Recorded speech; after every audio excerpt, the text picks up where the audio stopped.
Robson Radio is the official podcast of the University of Manitoba's Faculty of Law. This podcast is recorded on the original lands of the Anishinaabeg, Ininawuk, Anishinaabe, Dakota, Oyate, and on the national homeland of the Red River Métis. This podcast comes to you from the MLT Aikens classroom at Robson Hall and was created using equipment kindly sponsored by MLT Aikens. The goal of Robson Radio is to tell the story of Western Canada's oldest law school in Manitoba. Can a teacher get disciplined for posting a TikTok at 10 p.m. on Saturday night? What if their Instagram account is private or they have former students following them? And what if a student messages them about something serious, such as mental health problems, family problems, or abuse at 11 p.m.? Where does personal freedom end and professional responsibility begin? My name is Amy. And I'm Georgia. And today we're going to look specifically at Manitoba school divisions and ask whether teachers can be told how to use their social media inside and outside of school hours, and whether their time on their personal social media accounts should be monitored through school policies. This topic feels especially relevant right now in Manitoba because the policies of school divisions throughout the province are very inconsistent when it comes to personal cell phone and social media uses by teachers. Some divisions have very detailed social media and private cell phone use policies, while others practically have nothing about regulating what teachers are allowed to do or not do. Most school divisions have a short, generic paragraph explaining that teachers are not allowed to use their personal cell phones to contact students outside of working hours, and that is all. Teachers across Manitoba are operating under very different rules depending on which school division they are employed by. This creates a lot of confusion between what is expected of teachers within our province. What is acceptable in one school division might be considered a fireable or discipline-worthy offense for a teacher in another division. First, we need to ground this discussion by explaining that teaching in Manitoba is a regulated profession. Teachers are certified through the provincial system overseen by Manitoba's Department of Education and Early Childhood Learning. Discipline and oversight can involve the Minister of Education under provincial legislation like the Education Administration Act. So, even though teachers are employed by individual school divisions, they are part of a broader professional system. In Manitoba, courts and school boards treat teaching as a profession of trust. That means teachers are expected to maintain public confidence, including outside classroom hours. This is where social media usage of teachers becomes complicated. Because the law governs what you do at school, it can also impact the off-duty conduct of teachers, which can affect their professional role. To be very clear, public school teachers in Manitoba are protected by the Canadian Charter of Rights and Freedoms. Section 2B protects the freedom of expression, while Section 1 allows the government to limit these rights if they are deemed reasonable to do so. This is where school divisions fit in. School divisions in Manitoba are government actors. Therefore, if they decide to discipline a teacher for their social media activity, the decision has to be justified through reasonable limits. In Manitoba, but really across Canada, when we are looking at off-duty conduct, the question usually becomes whether there was a professional impact due to the conduct of a teacher. This is important because most public schools in Manitoba work in unionized environments. So, if discipline happens, it often goes through a grievance process and potentially arbitration. This means a neutral decision maker might ask, did this teacher's personal social media activity actually harm their professional role as a teacher? It does not ask if someone found the activity to be offensive, if it made headlines in the news, or if the superintendent of the school division personally disliked the conduct. The main focus here is on the impact of the activity. So what counts as a professional impact? A few things usually come up here. We ask, did the social media usage damage the school division's reputation in a measurable way? Did the activity undermine the teacher's credibility in the classroom? Did the activity interfere with their ability to maintain authority or trust with students? Or did the activity create division, fear, or disruption in the school environment? Manitoba's smaller communities add another layer here. In Winnipeg, what a teacher is doing on social media might circulate widely but remain anonymous to the rest of the province. In a smaller town in Manitoba, everyone might know what a teacher is using their social media to do. When communities are tight-knit, the reputational impact of a teacher's activity on social media can hit faster and harder. If students are talking about what a teacher is doing online in class, parents are calling the school to complain, and the staff morale is affected, This is where the real-world impact happens. But on the flip side, just because something a teacher is doing online comes out to the community, this doesn't automatically mean there is a professional impact on their work. Just because something a teacher is doing online has come out publicly doesn't necessarily mean there is a disruption in their workplace. And this is where school divisions need to be careful on where they step in and set policies. If the standard set by school divisions is that anything controversial a teacher does on social media means they will be disciplined, then teachers are effectively living under permanent surveillance by the school division. This is not realistic and it is not consistent with charter protections. As we stated earlier, the Canadian Charter of Rights and Freedoms protects the freedom of expression.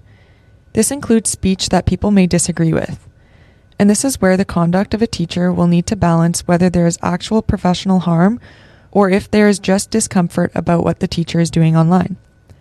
And this distinction is very important, especially in unionized Manitoba school divisions, where discipline must typically be justified as reasonable and proportionate. This means that school divisions cannot simply jump straight to suspension or termination unless the impact of the teacher's activity is serious. There are also progressive discipline options available, including warnings, policy clarification, and setting boundaries for teachers to follow. So the professional impact test is not about punishing teachers for living their lives outside of the workplace, but it is about asking whether off-duty conduct has significantly interfered with their professional obligations as a teacher.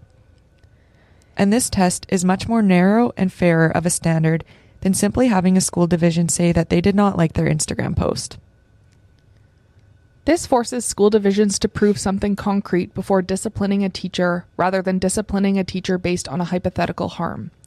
This also protects teachers from being judged purely on public opinions on what other people think teachers should be doing in their free time. It's interesting to see that some Manitoba school divisions have extremely comprehensive policies that go in depth on what teachers are allowed to do using social media. There are rules such as not adding current students on personal social media accounts, no private messaging students, no texting students on personal phones, and clear documentation requirements for when a teacher needs to communicate with a student outside of classroom hours. And then there are school divisions that barely address teachers' social media usage at all. But what happens when there's no policy? Administrators in those circumstances fall back on the general standards of professionalism that we spoke about earlier. In that instance, what teachers are allowed to do and what they are not allowed to do is very subjective to that school division specifically.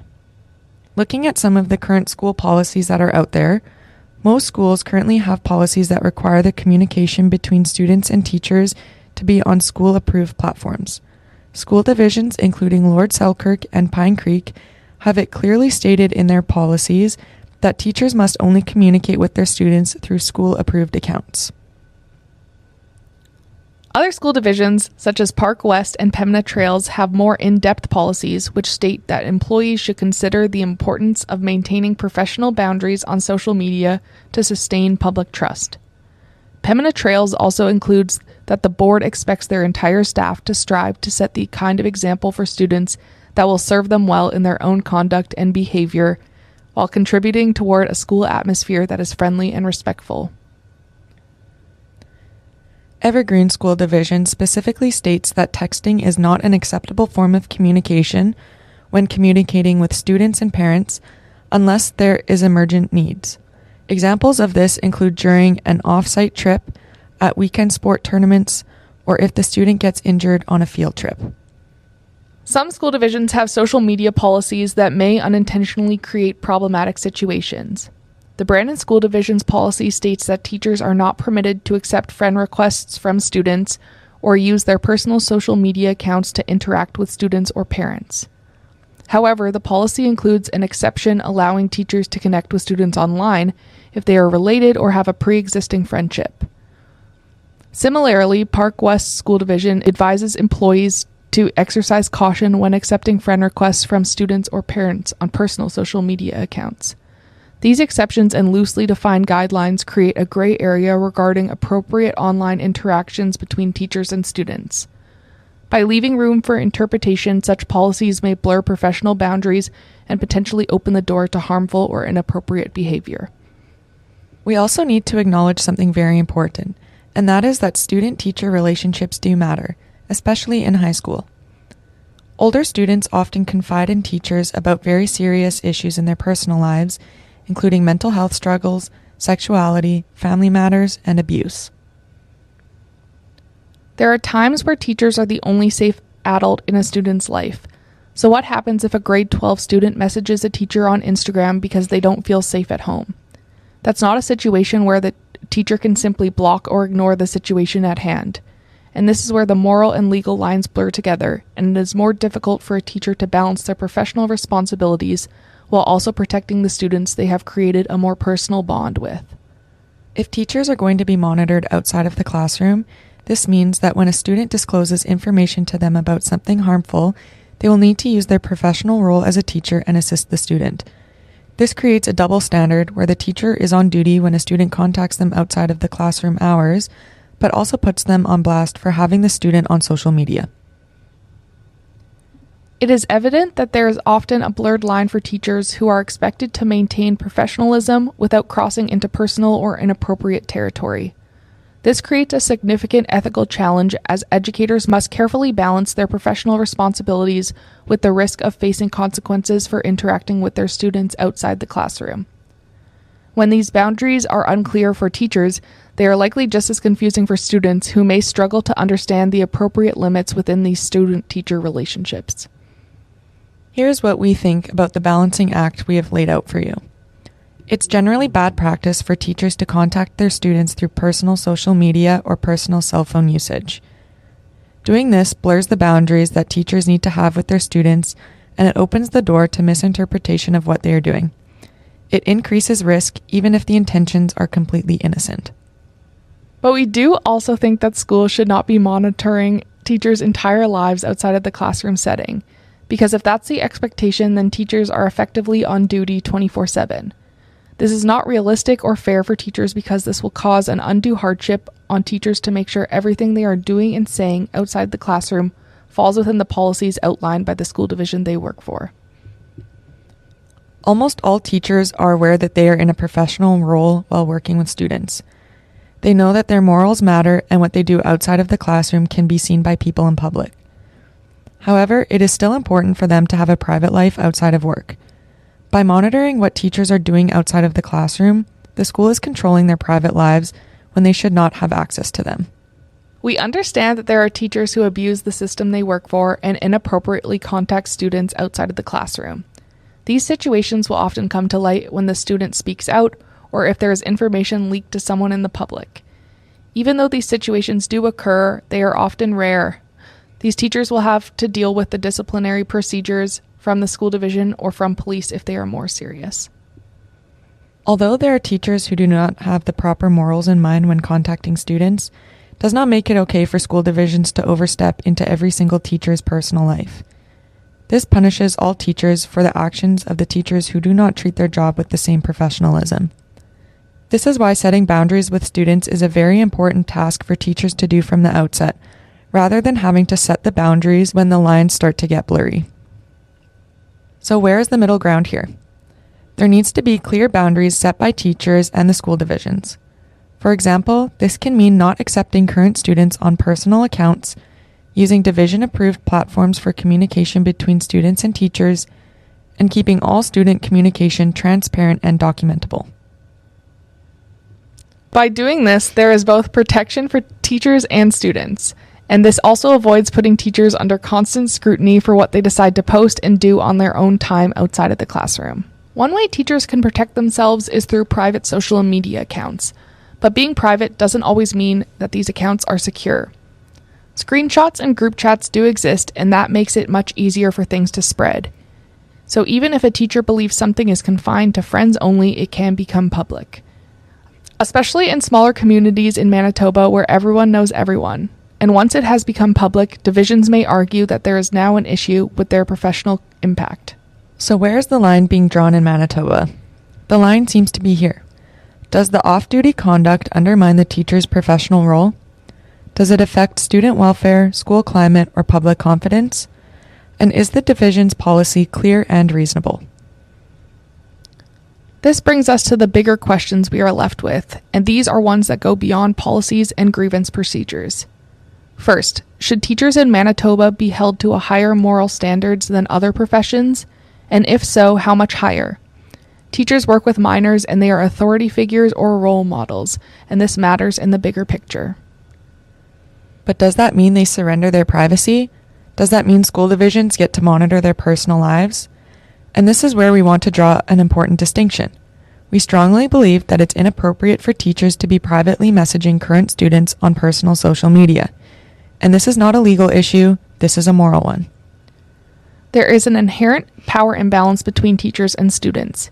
Even in high school, where students are 17 and 18, boundaries exist for a reason, and that is because they protect students and they also protect teachers. But here's the key point. Just because something is morally inappropriate doesn't automatically mean teachers should be monitored 24/7 by their employer. We don't think constant surveillance is the answer.